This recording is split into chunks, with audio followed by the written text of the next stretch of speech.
Fala aí, rapaziada, beleza? Eu me chamo Samu Borges, eu sou engenheiro de dados e nesse vídeo eu vou explicar para vocês uma parada chamada Lakehouse Federation. Na realidade, esse vídeo vai ser uma sequência de coisas que eu vou falar sobre Lakehouse Federation, eu vou falar sobre Databricks Asset Bundle e eu vou falar também sobre DBT e o quanto isso pode trazer de benefício para dentro do teu Lakehouse, dentro da tua companhia. Então, qual o conceito do Lakehouse Federation? Eu trabalho com dados desde a época do Oracle, e do Oracle eu passei para o Cloudera. E qual era o conceito do Cloudera e do Hadoop? Todo mundo levar os dados de diversas fontes para dentro do lake, e no lake o cara chega e vai lá e processa, cruza os dados de diversas fontes e gera um resultado bacana ali. Qual que é o lance que veio depois? Veio uma infraestrutura cloud, que é o Databricks, que hoje é a ferramenta que eu trabalho. E diferente do Cloudera, o Databricks ele tem uma infraestrutura escalável a pronta entrega. Por que eu tô falando tudo isso antes? Por causa de conceito e de quanto isso foi evoluindo na linha do tempo. Aí, beleza, todo mundo foi pro Databricks com a mesma ideia de pegar dados do Oracle, de API e tal, e trazer tudo para dentro do teu lake.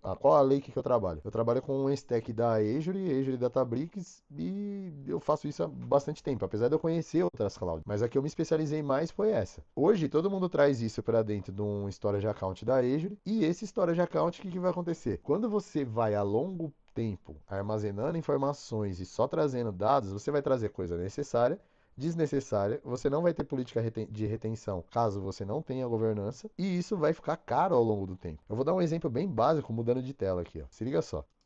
Esse é um relatório que eu fiz aqui dentro da empresa que eu trabalho. Então eu peguei aqui dentro desse primeiro dashboard quantas tabelas e dividi elas por size, por tamanho. Se você for pegar essa linha azul aqui, ó, que é P, são tabelas com menos de 100 mega, cara. Menos de 100 mega, ou seja, 84% dessas tabelas, que nesse caso aqui são do Hive Metastore, que o cara não tinha migrado, e esse relatório está completamente desatualizado, porque a gente já melhorou muita coisa disso, tinha menos de 100 mega. E na hora que você vai fazer um trabalho investigativo, você descobre que a maioria dessas tabelas, elas estão sendo trazidas de uma origem e elas têm menos de 100 mega, cara. Imagina, você teve um poder de processamento para trazer essa informação para dentro do teu lake que custou caro, e talvez você faça isso todo dia e pode ser que não tenha necessidade. Aonde entra o Lakehouse Federation nessa jogada? O Unit Catalog, ele tem uma função aqui que eu posso usar um catálogo externo. E eu vou tentar ser bem sucinto e bem rápido nessa minha explicação, tá? O que eu tô fazendo aqui, ó? Eu vou mudar de tela mais uma vez para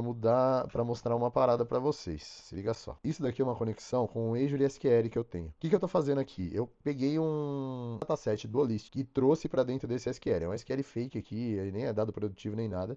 E eu trouxe algumas tabelas dele. Então, todos esses dados que vocês estão vendo aqui, eles estão dentro de um SQL Server. Em vez de eu chegar e fazer um processo convencional, que é o que o cara chega e pega um Azure Data Factory, se conecta no SQL, traz o dado para dentro do Storage Account, pega o dado desse Storage Account, leva para dentro do Databricks através de notebook que anteriormente, né, que eu acredito que tem gente que faz isso ainda, usa o Data Factory usando aquele conceito, a caixinha do notebook, que sempre vai usar um cluster Spark para fazer isso. E muita gente usa cluster Spark fixo, que é o chamado All Purpose, ou ele usa um Job Cluster, que ainda assim ele é mais barato que o All Purpose, que não fica ligado o dia inteiro, ou usa um pool, que sairia mais barato. Mas o que você está trazendo vale o custo dessa infraestrutura toda? Esse é o ponto. Ó, se você vier aqui no External Data do Unit Catalog, e aí depois você vier aqui em Connections, ó, você tem várias connections já criadas, ó, por exemplo, algumas já próprias da Databricks, e aí eu criei uma para API para fazer teste, mas ela não dá para criar catálogo.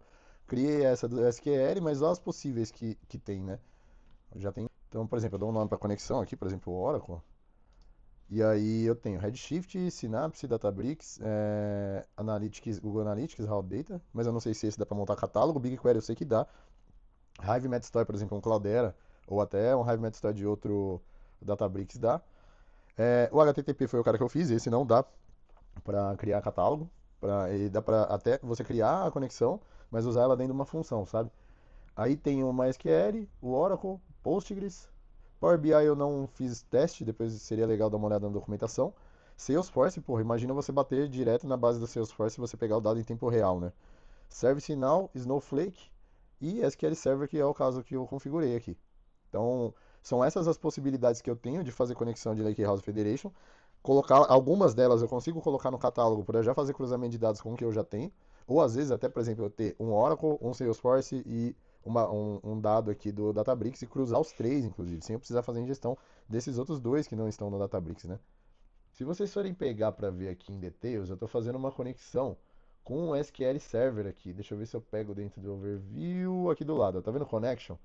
Eu estou fazendo uma conexão com o SQL Paran aqui, que é um SQL bobo aí que eu fiz, e coloquei as tabelas aqui do Olist aqui dentro. Então, por exemplo, eu tenho uma, duas, três, quatro, cinco, seis, sete tabelas aqui dentro do ambiente. E se a gente for olhar, a grosso modo, por exemplo, as próprias tabelas da origem, elas não têm informações tão boas assim. Então, deixa só ele exibir aqui, ó. Por exemplo, eu tenho o zip code, eu tenho o Customer City aqui, que tipo, ele vai me mostrar dados das cidades, e os dados das cidades eles estão todos sem acento, sem letra maiúscula e minúscula e tal. O que eu quero fazer? Eu quero arrumar esse Customer City e eu quero enriquecer isso com mais informações no futuro. Não vai ser o caso de agora, né? Que eu só estou explicando o que ele faz. E vou jogar eles para dentro de um processo de job. Eu vou pegar 4 tabelas apenas, jogar para dentro da minha camada Silver. Eu vou considerar que essa é a minha camada Bronze, sem eu precisar ter uso de objeto já dentro do meu storage account, eu não vou ter custo de armazenamento. O único custo que eu vou ter é desse tráfego de ir lá e buscar, e beleza. Pô, isso funciona para todos os cenários, Anselmo? Não, funciona para cenários onde as tabelas são pequenas e aonde você não vai ter impacto na base da onde você está trazendo. Muitas empresas do lado de lá, da base origem, elas estão com dado transacional, elas não têm uma réplica. Então, por exemplo, se toda vez que você for consultar lá, você está concorrendo com o cara que está fazendo. Vamos supor que é um Mercado Livre da vida, você está concorrendo com o cara que está fazendo compra. Então, geralmente, eu vou falar de Oracle, que eu trabalhava com Oracle antes, eu tinha uma parada que chamava DataGuard lá, e tinha um Active DataGuard. Então, eu poderia fazer consulta dentro desse Active DataGuard, que não teria impacto na base OLTP, OLAP base de analítica, OLTP base transacional. Então, eu ia, por exemplo, nessa réplica que seria um OLAP, pegaria essa informação e jogava lá para dentro. Aí eu tenho zero impacto dentro do meu banco transacional. Tem que ser tudo isso mapeado de forma arquitetural, né? Para você ver se você não está impactando lá na tua origem, e tal. Se não está impactando, irmão, ou se as consultas são pequenas, é beleza. Isso é um conceito chamado Zero ETL, que é vendido por eles, que ele te dá a chance. Quais são as vantagens disso, né? Você buscar o dado em tempo real lá no cara. Então você não precisa trazer o dado D-1 ou num batch ou no microbatch. Você vai lá e vai buscar o dado do jeito que ele está. Então, para tabelas pequenas ou pequenas consultas, talvez isso valha a pena. Isso tudo tem que ser medido, tá? E se, por um acaso, isso impactar, cara, não faz. Pega um esquema, replica, pega essa replicação e traz. Agora imagina no meu cenário, que 84% das tabelas são tabelas de menos de 100 megas. Quantos desses 84% contemplam esse caso de tabelas pequenas, onde eu tenho replicação e aonde eu posso trazer só o que eu preciso? Se ligou? Então, num exemplo prático para vocês, o que eu vou fazer aqui? Eu vou vir no SQL Editor, a tabela não está aqui no Databricks e eu vou fazer uma select daqui do Databricks lá no cara. O que eu vou fazer aqui? Vou abrir uma nova query, vou dar um select asterisco from. Se eu tiver dúvida, vem aqui na lateralzinha, pega o meu cara aqui, pega o meu esquema que é o list, pega a minha tabela, joga o customers aqui, ó, play. O que vai acontecer? Vão vir todos os dados lá do SQL para cá. Eu não precisei fazer ingestão, não precisei jogar dentro do storage account, não tive custo computacional para jogar, eu só fui lá direto. Então, se esse for o caso para você, isso resolve o problema. Nos próximos vídeos, eu vou mostrar uma sugestão do que eu faço daqui para frente para levar esse dado para uma próxima etapa. Por exemplo, eu transformar ele em Silver, enriquecer e depois eu tratar ele em Gold e tal, e usando ferramentas como Databricks Asset Bundles e o DBT, cara, documentando todo o meu processo e tal, coisa que eu já vim explicando antes e eu esqueci de botar vídeos no canal, né? Beleza? Espero que faça sentido. Se não fizer sentido, deixa sua dúvida aqui, eu respondo. E é isso aí. Até o próximo vídeo. Vai ser bem bacana aí. Eu já vou fazer na sequência, já pra ninguém falar. Ah, faz um vídeo, não posta mais. Mano, já vai estar aqui na sequência. Fechou? É nóis.